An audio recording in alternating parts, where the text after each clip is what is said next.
Perkenalkan, nama saya Bernardo Pasaribu dengan NIM 11S23001.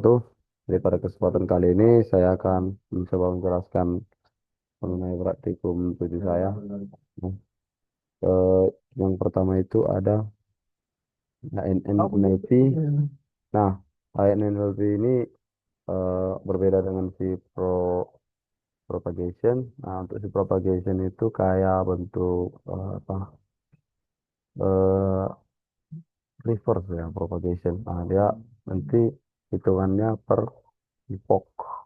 Nah, epoch ini kita kita bisa katakan bahwa satu epoch itu adalah satu putaran atau satu iterasi dari si datanya ya. Nah, datanya bakal di satu putaran lah intinya. Nanti si neuronnya bakal menerima datanya, lalu dilakukan pakai activation function ya. Nah, jadi di fungsi aktivasinya nanti bakal nentuin si eh, apa, outputnya, dan nanti di propagation dia bakal dibandingkan untuk si expected output dan actual outputnya. Nah, jadi itu bedanya dengan si INLP sama propagation. Nah, eh, untuk si INLP-nya ini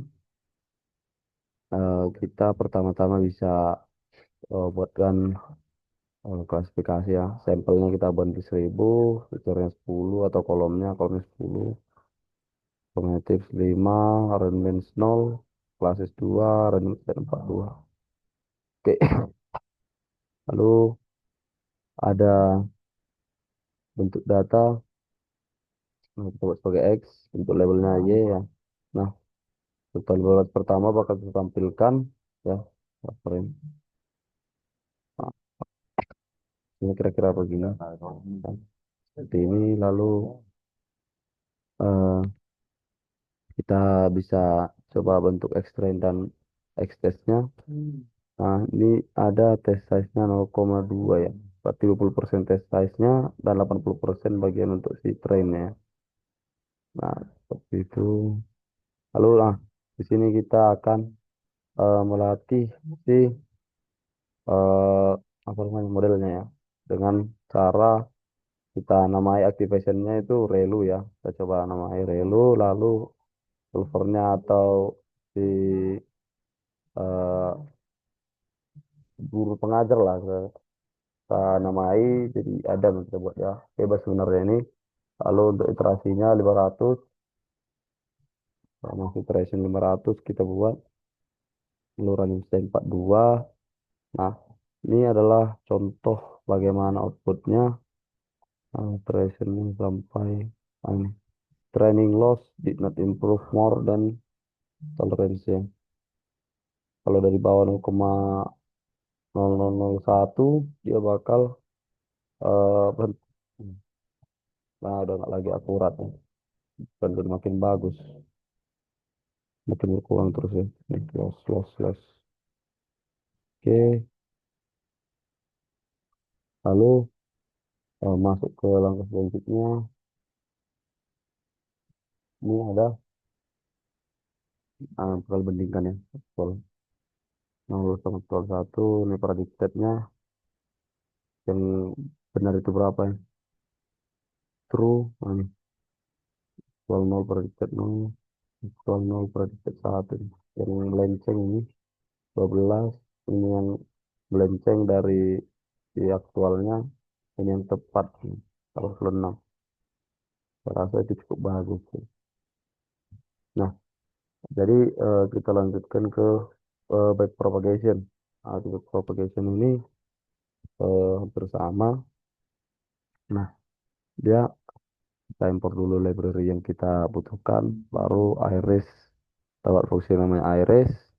Lalu lewat iris kita tampilkan apa namanya 5 baris pertama dari si X dan si Y-nya seperti ini nanti. Lalu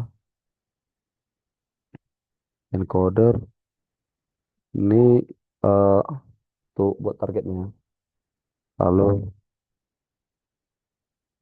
sama X-nya ada shape of ini ukuran nih. Ukuran dari X-frame-nya, X-test-nya, lalu ada Y-frame-nya, ada Y-test ya. Lalu ini ada yang namanya activation ya. Nah, di sini kita aktivasi si modelnya ya. Kita buat. Kebetulan saya sudah melakukan uh, semua praktikumnya, jadi yang saya sisa ini tan ya. Nah, ada sigmoid, sama ada satu lagi uh,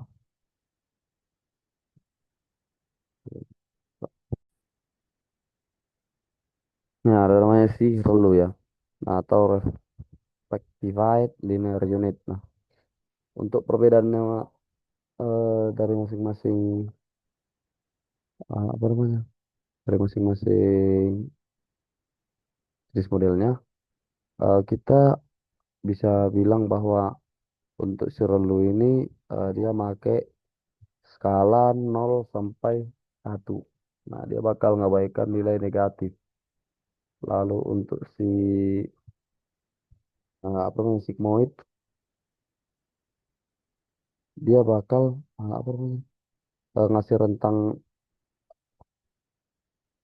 0 sampai -1, tapi untuk perbedaannya dia nanti jadi masuk ke, kalau ini kan kalau si relu tadi dia simple ya istilahnya kita bilang. Kalau misal eh, itu ada nilai negatif gitu, dia bakal langsung buat nilainya 0. Nah, eh, lalu ini modelnya dia nggak mau apa namanya, berpikir ribet ya, dia hanya langsung buatkan kesimpulan bahwa itu nggak berguna, langsung 0 gitu. Nah, jadi kalau untuk si sigmoid dia nanti bakal eh, dia tetap perhitungkan nilai negatif, cuman persenannya itu sangat sedikit.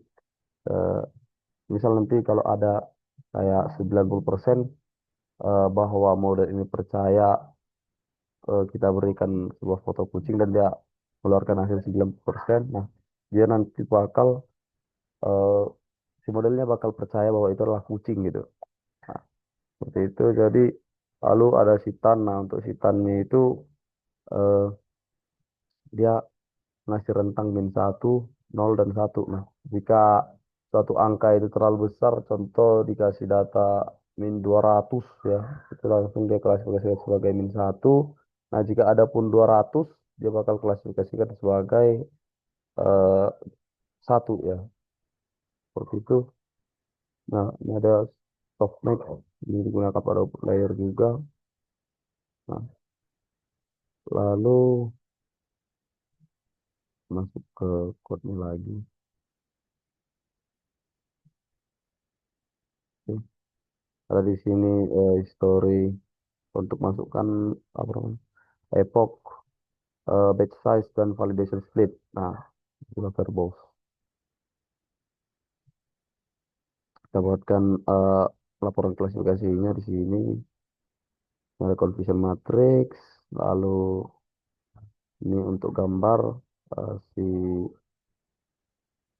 apa namanya, keberhasilan si model ini tadi ya. Ini ada validation loss, programming loss. Nah, saya lihat epoch kalau makin besar pengulangannya, kita bisa lihat makin nurun ya. Jika ini makin besar, makin naik. Di sini dia maka makin naik ya, makin bagus akurasinya gitu. Ya, ada di satu sisi dia kita bisa katakan bahwa di validation akurasi ini bakal tetap menetap ya. Nah, baru ada perubahan tiba-tiba jika berat kita gunakan epochnya itu sekitar di tengah 60 80 dan sekitar 70 ya. Dia bakal ada perubahan ya, di sini signifikan seperti itu. Itu bisa matriksnya. Nah, untuk menjawab pertanyaannya, ini sudah saya sediakan di bagian laporan. Untuk bukti pemodelannya sudah saya buat dalam bentuk tabel. Nah, Untuk kesimpulan dari tabel-tabelnya, untuk pengaruh epoch itu sendiri terlihat bahwa untuk penambahan jumlah epoch dari 100 ke 200 itu ngasih waktu belajar yang lebih panjang bagi si modelnya. Nah, ya juga nanti kalau dijalankan bakal lebih panjang waktu mengeksekusi si epoch 200 ya dibanding si 100. Nah, juga ini berdampak pada bagian training dan si validation akurasinya. Nah, misal kita tambahi si epochnya bakal naik juga seperti itu. Nah, lalu apa namanya? Jika terlalu besar juga epochnya itu salah juga karena dia bakal nanti mengakibatkan overfitting atau model hanya menghafal data latih dan buruk pada data baru. Banyak menghafal jadinya. Nah, lalu ada untuk hubungan si training dan validation ini uh, sudah sangat jelas menurut saya karena ketika si uh, trainingnya bagus, akurasinya juga pasti bagus ya. Nah, si, jika akurasinya bagus, pasti trainingnya bagus. Gitu. Nah, kita bisa lihat contohnya pada eksperimen 10 ya. Ini ada si trainingnya 0,84 dan si akurasinya 0,85. Nah, jika rentang keduanya terlalu jauh. Nah, contohnya misal ini 0,84. Nah, sini 0,6. Itu sudah terlalu jauh. Itu mengindikasikan bahwa si modelnya itu udah ngalami overfitting ya. Kebanyakan epoch yang terlalu banyak kita taruh. Lalu untuk eh, selanjutnya ini ada pengaruh setiap parameter pada struktur neural network. Nah, yang pertama itu fungsi activation. Nah, fungsi activationnya tadi sudah saya jelaskan ada tiga ya, ada ReLU, sigmoid, dan CAN ya. Nah, ini ada juga softmax. Ini tidak ada dipakai sebenarnya, cuma saya tambahin aja. Nah, untuk si epochnya ini adalah mendiskusikan beberapa kali seluruh dataset training dilewatkan maju atau forward pass dan mundur backward pass. Nah, itu kayak satu putaran yang satu iterasi kita bilang. Nah, epoch yang rendah sering menyebabkan repeating atau modelnya itu nggak akurat nebaknya gitu. Nah, sedangkan kalau dia terlalu banyak effortnya, kita bisa pastikan bahwa dia bakal kebanyakan menghafal ya. Lalu ada batch size, ini adalah jumlah sampel data latih yang diproses oleh jaringan sebelum algoritma memperbarui si bobotnya.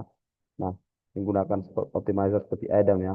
Nah, ini nama optimizernya tadi. Nah, batch size-nya sebenarnya eh, ini ada 32 dan 64 ya. Bisa juga kita buat sebenarnya lebih banyak lagi, atau 28, nah, di atau 256 ya. Nah, cuman jika batch size-nya ini 32 atau kecil ya, nah, membuat bobot lebih sering diperbarui. Nah, komputasi per langkah ringan, namun proses perjalanannya lebih bising atau fluktuatif. Nah, batch size ini menentukan bahwa eh, di apa datanya tadi bagus nggak kita training gitu. Biasanya kalau besar dia gradiennya pasti lebih stabil, tapi pastinya butuh lebih banyak memori ya. Ada validation split.